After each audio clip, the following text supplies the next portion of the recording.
Bonjour les enfants, donc je vais vous rappeler quelques petites choses que nous avons vues sur les aires.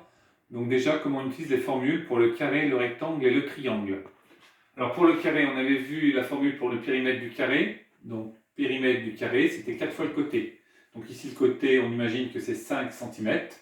Donc ça fait donc 4 fois 5 égale 20 cm. Pour l'aire du carré, c'est le côté fois le côté. Le côté vaut 5, on multiplie par le côté qui vaut 5, ça fait donc 25 cm². On n'oublie pas de mettre le petit 2 pour dire que c'est l'aire. Pour le périmètre du rectangle, on avait vu deux formules, je vous présente surtout là celle qu'il faut que vous reteniez. Donc on avait 2 fois la longueur, grand L, donc la longueur, plus 2 fois la largeur, petit l. Ici, on imagine que la longueur c'est 3, donc ça fait 2 fois 3.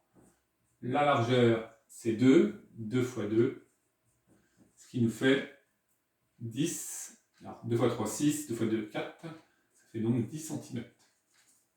Pour l'aire, la formule, on avait la longueur fois la largeur. La longueur vaut 3, la largeur vaut 2, 3 fois 2, 6 cm².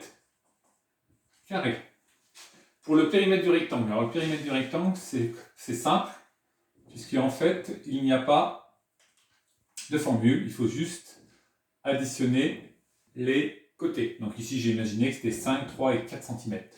Donc on fait 5 plus 4 plus 3. Ce qui nous fait donc 12 cm de périmètre.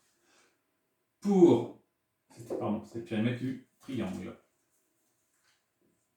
Pour l'aire du triangle, on a une formule, c'est la base, que j'ai mis en rouge, fois la hauteur. Alors la hauteur, je vous rappelle, on la trace à partir de la base, et on va sur le sommet en face avec une équerre, il faut que ça soit perpendiculaire.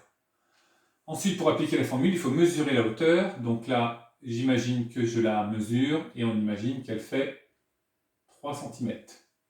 Donc ça va me donner, la base elle vaut 5, la hauteur vaut 3, et donc ça nous fait 5 fois 3 divisé par 2.